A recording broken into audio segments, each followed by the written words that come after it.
Estás allí, bajo tierra, escuchando el crujido del techo mientras la superficie se incendia, y sientes que cada vibración es el latido final de un imperio que tú mismo tejiste con sangre y silencio. Eres el fantasma que movió los hilos de una región en llamas durante casi medio siglo, y ahora el eco de las explosiones se mezcla con el susurro de los ventiladores que apenas mantienen viva la poca luz que se cuela por las grietas del búnker. Nadie te vio nacer. Tu vida comenzó en un sótano húmedo, una sola habitación sin ventanas, donde el polvo de los manuscritos antiguos se mezclaba con el olor a sudor y a rezos apagados. Cada puerta que se abría en la casa de tu padre era una sentencia, la familia era expulsada al instante, arrastrada a la oscuridad como si el mundo exterior fuera una amenaza demasiado brillante para vuestra fe.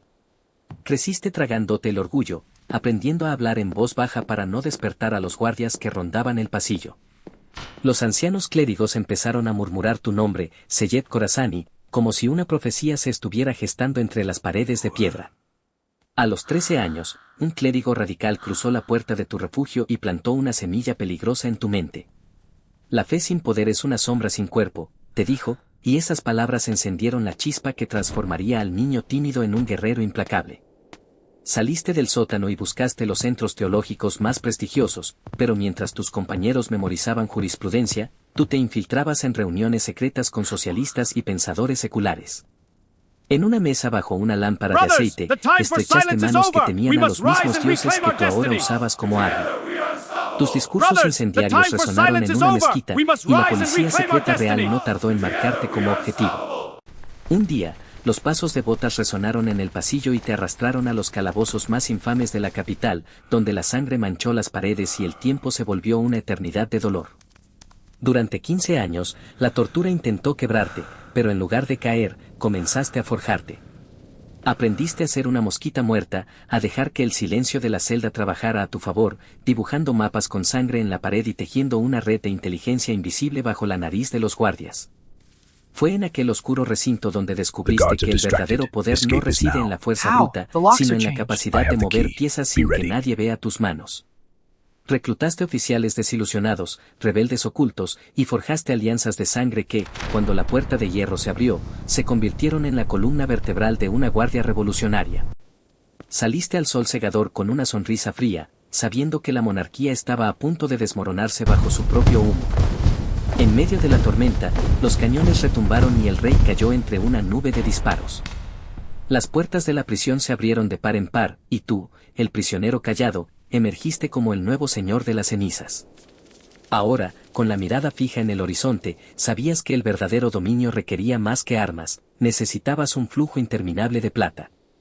Así, bajo la apariencia de una caridad sagrada, confiscarías las lujosas propiedades de la antigua élite, creando un barril sin fondo de dinero oscuro que compraría lealtad ciega y fanática. Tus pasos resonaron en los pasillos del poder, y mientras la nación ardía, la gente empezaba a preguntar, ¿es este el fin de una era oscura o el comienzo de un ciclo aún más cruel? ¿Qué piensas tú? Déjame tu opinión en los comentarios, de verdad quiero saber tu perspectiva.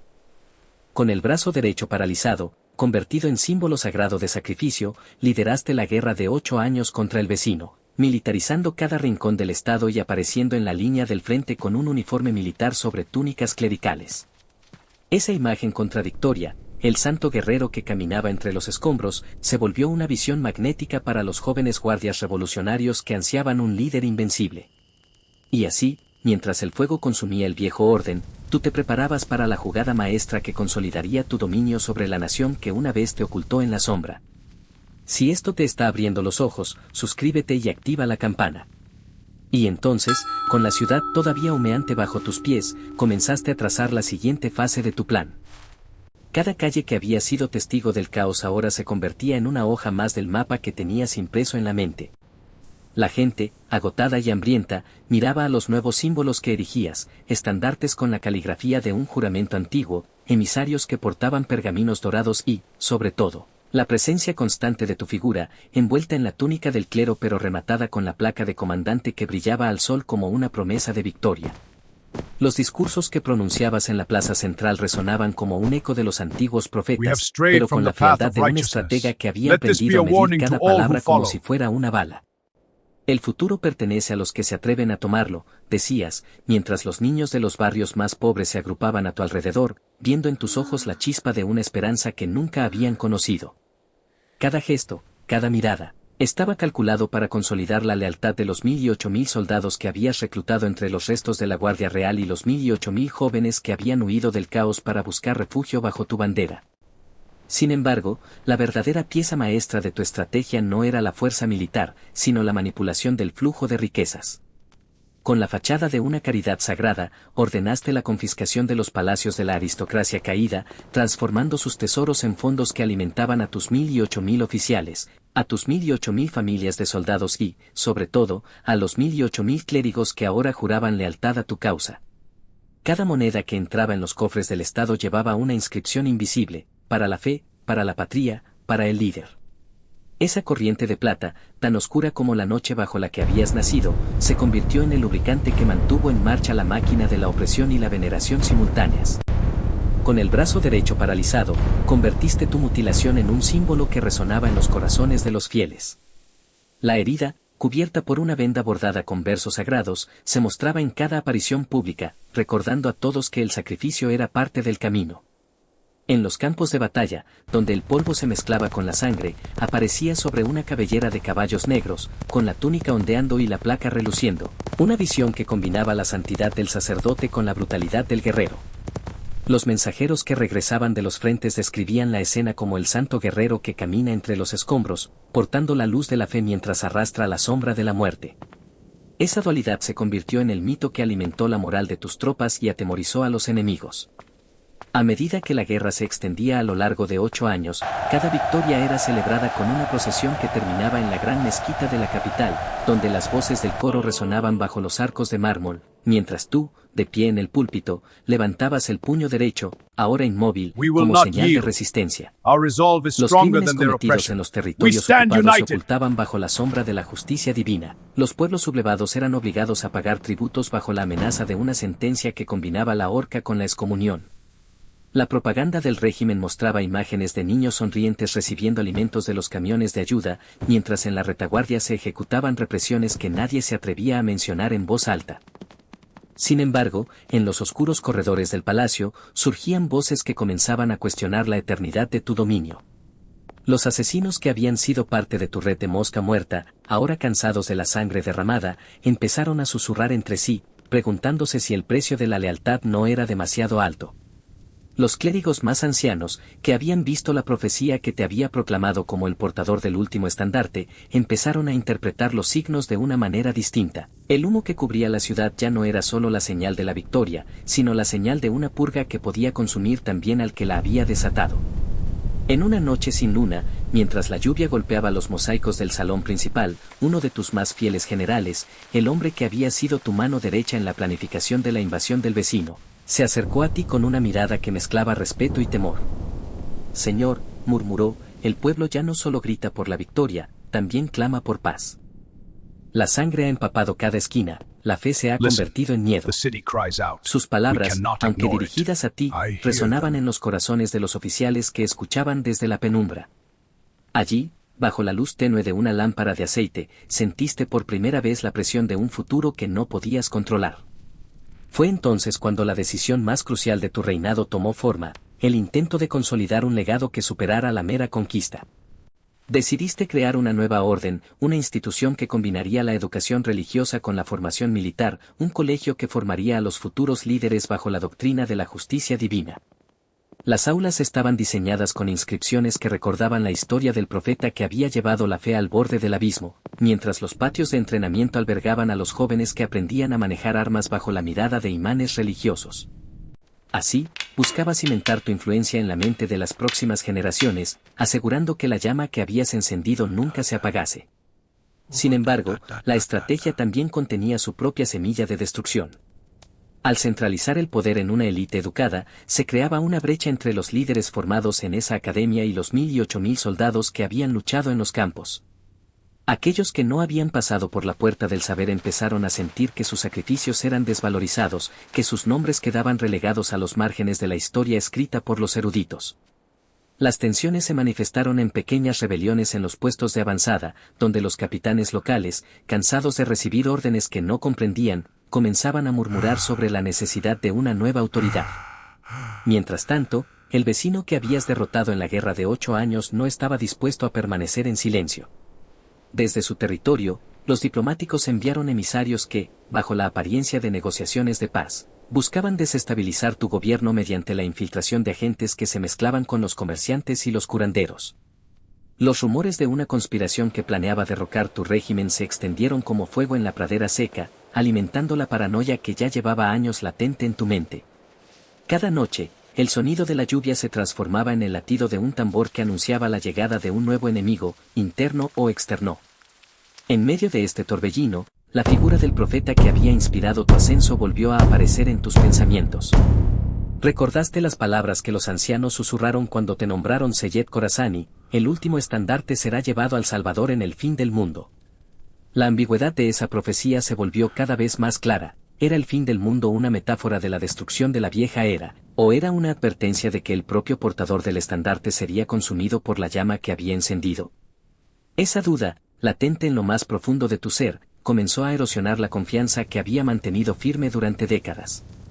Un día, mientras caminabas por los pasillos del palacio, una sombra cruzó el umbral de la gran puerta de hierro. Era una mujer de ojos oscuros, envuelta en una capa de lana que había visto más guerras que cualquier soldado. Su rostro estaba marcado por cicatrices que hablaban de sufrimiento y resistencia.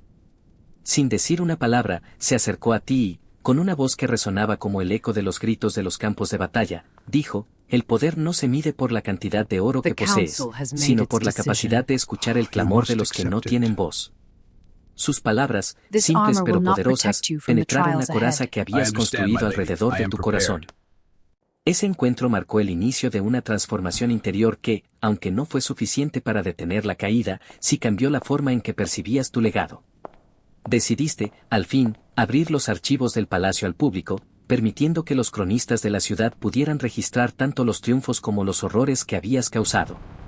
Cada documento, cada carta, cada testimonio de los sobrevivientes fue puesto a disposición de la gente, como una especie de confesión pública que buscaba redimir, aunque fuera en parte, la sombra que habías proyectado sobre la nación. Sin embargo, la apertura de los archivos también desató una avalancha de denuncias. Los relatos de masacres en los pueblos fronterizos, los testimonios de familias que habían perdido a sus hijos en los bombardeos, y los registros de torturas en los calabozos del palacio comenzaron a circular como un río desbordado. La opinión pública, que había sido moldeada durante años por la propaganda del régimen, empezó a fragmentarse. Los jóvenes que antes te veían como un santo guerrero ahora te percibían como un tirano que había usado la fe como escudo para sus ambiciones. En medio de este clima de creciente descontento, la situación internacional también cambiaba. Las potencias occidentales, que habían mantenido una postura de distancia cautelosa durante tu ascenso, comenzaron a ejercer presión diplomática, ofreciendo ayuda humanitaria a cambio de reformas políticas. Los aliados que una vez habías considerado como hermanos de causa ahora te miraban con desconfianza, temerosos de que la inestabilidad en tu país pudiera desbordarse a la región.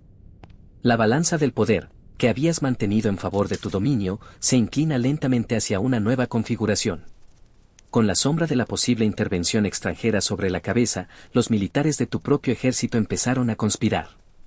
Algunos altos oficiales, inspirados por la visión de la mujer de ojos oscuros, comenzaron a considerar la posibilidad de un golpe de Estado que pusiera fin a tu régimen antes de que fuera derrocado por fuerzas externas. Las reuniones secretas se llevaban a cabo en bodegones ocultos, donde los planes se trazaban en silencio, bajo la luz tenue de velas. En esas noches, el murmullo de la lluvia contra los techos se convertía en un recordatorio constante de que el tiempo corría en tu contra.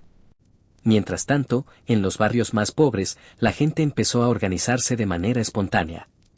Grupos de vecinos se reunían en los mercados para compartir alimentos, intercambiar historias y planificar formas de resistencia pacífica. Los niños, que habían crecido bajo la sombra de los cañones, ahora cantaban canciones que hablaban de libertad y de un futuro sin miedo. Esa energía popular, aunque todavía débil, mostraba la posibilidad de un cambio que no dependía de la fuerza militar, sino de la voluntad colectiva.